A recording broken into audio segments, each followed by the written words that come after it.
Alright, what's up guys? It's your boy Crunch Time. So I think that this year's draft class is a pretty interesting class to say the least. I know I kind of said that in my mock draft video. If you haven't watched that, it's popping up on the screen right now if you do want to watch it. But one prospect I'm very concerned about, is obviously LaMelo Ball. I mean, he's in the title. You know why you're here. You know why you clicked on the video. But I saw this article on Bleacher Report called Finding the Next All-Star or something like that. I'll put it up on the screen if you want to go check it out. It's a pretty interesting article. And the writer of that article picked LaMelo Ball when it came to kind of choosing who he thought had the highest potential of being like an all-star or a superstar in this draft class. And I don't blame him. You know, I feel like a lot of people who, if they were held at gunpoint and asked who has the most potential in the draft, they'd probably pick LaMelo Ball as their favorite, right? And I can see why. He put up good all-around stats in Australia. He averaged 17 points per game, 7.6 rebounds, 6.8 assists, and 1.8 steals.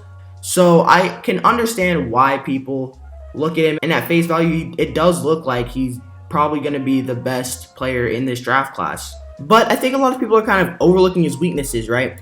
I think a lot of people are getting blinded by the spotlight because, you know, he's been in the spotlight ever since he was, 12 years old or something, playing high school ball with his brothers. You know the whole story. You know where he came from. But I think a lot of people are kind of being blinded by all the hype and the spotlight and this kind of build up to where he's about to get drafted. I think a lot of people are getting blinded by that and they're just overlooking his flaws. And one of the main concerns I have with him is his shooting form. Like, I don't know if y'all have seen him shoot recently, but dog, it's looking awful, bro. It looks kind of fluid when he does it, but it's still an ugly form. Like, it's ugly. But we saw the same thing with Lonzo. I don't know what's up with Ball brothers and not being able to really shoot like a normal person, but his form is ugly. And I know what y'all are saying, but Crunch Time, if it's not broke, then don't fix it. But dog, it is broke. He's shooting 25% from 3 and 37% from the field. So don't tell me if it's not broke, then don't fix it, because it is broke. And as a true point guard, he's shooting 72% from the free throw line. That's also concerning. Obviously, it's not Lonzo level of bad, but it's still really bad for a true point guard to be shooting 72% from 3. So he has to get that free throw percentage up. And I think a lot of these shooting splits kind of reflect his shot IQ, right? His shot IQ is atrocious. And I didn't need to tell you that. He's shooting 37% from the field. I didn't need to tell you that. You saw the kinds of shots he's taking in high school, and while he's not really pulling up from half court anymore, but his shot IQ still needs some work, and that's pretty concerning still. Okay, now I know this next point, it might contradict what I said in my mock draft video. Actually, I don't know, does it? I believe I said something like when he starts growing into his NBA body, he'll become a great defender, so I guess it kind of doesn't contradict it, but the defense is also looking really, really suspect right now, right? I don't know if it's defensive effort or the defensive IQ, but neither are really there right now, you know? He just gets caught lacking too many times down the court on the defensive end. But even if he starts growing into his NBA body, I think his ceiling on the defensive end is just a decent defender, an average defender. I think that's really all he can really become. Maybe in 5 years' time when he's on the all-defensive second team, y'all are going to dig up this clip of me saying this. But as it stands right now, I don't like what he's showing us on the defensive end either. And so on to the next thing. Multiple articles have been coming out about LaMelo Ball's maturity, and NBA Scouts is concerned about how it'll affect the team and his play and his effort on the court. And we all know what these writers are hinting at, you know? I mean, obviously, maybe LaMelo's maturity needs a bit of work. It probably does. I mean, he is, 19? He's been under the spotlight, as I said, for so long. He's bound to act up from time to time. But I don't know who they think they're fooling, but we all know who they're hinting at, right? It's LeVar Ball. And what he brings with LaMelo if a team chooses to draft him. We all know about LeVar's antics, his media tactics, and the straight-up foolish things he says on live television. My goodness, no one wants to deal with that, bro. I can guarantee you that. But what's also really concerning about this is that when Lonzo came into the league and LeVar was talking like this, it was putting a target on Lonzo's back, right?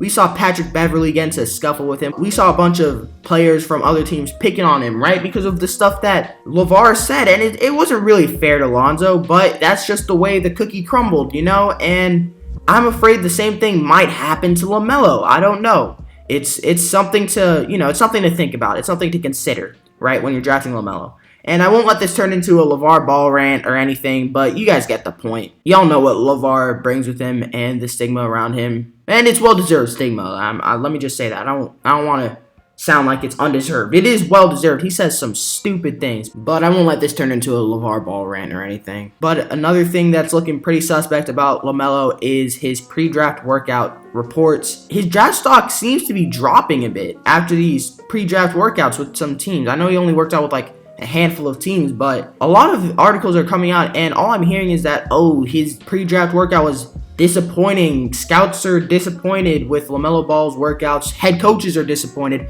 Everyone's disappointed, and it seems to be hurting his draft stock a bit. Obviously, I'm not there. I don't know what's going on behind the scenes, but when you're hearing all this stuff, it's concerning. I feel like I've said concerning like 100 times this video. But that's what it is. It is concerning when you're hearing all this stuff, right? Anyways, I don't want to sound too pessimistic in this video, even though it is called LaMelo Ball will be a bust in the NBA, or whatever I choose to call it. I don't want to sound too pessimistic, so I'll end on some positives. He's got a lot of upside, obviously. I mean, that's the main attraction of him. I mean, obviously, he's got a lot of potential. He was kind of balling out with grown men in the Australian League. His per 36 stats are really good. He averages 20 points, 9 rebounds, 8 assists, and 2 steals per game, so that's pretty cool, I guess. He's a good passer. That usually translates well to the NBA. He's got good vision, and I think he could be on par with Lonzo or even better than Lonzo when it comes to passing. So, yeah, I mean, there's promise there. And I see why a lot of people are hyping him up to be the next big thing, just like Lonzo, but I'm starting to see some parallels between the two that are making me pretty hesitant to jump on the hype train, if you know what I mean. I don't know, but I mean, there's my bold take of the week for y'all. I think there's a very high chance of LaMelo busting in the NBA, so is there a chance that I'm completely wrong and he comes out and plays like a superstar? Of course there is. Do I think it'll happen? I mean, I made the video, so no. Do I wish him a bad career? No, of course not. I don't wish that for anybody, but from everything I've seen, I think everything points to him being a bust. That's just my opinion. But I mean, with that being said, I hope y'all enjoyed the video. If so, hit the like button and subscribe, or don't. I don't know. You do you. But we are trying to hit 100 subs by the end of the year. So if you want to contribute to that, definitely go ahead and subscribe. A couple of my recent videos are popping up on the screen right now, so if you want to watch them, go ahead and click those. Other than that, have a great day, guys. It's been your boy Crunch Time, and I'll see you next time. Peace.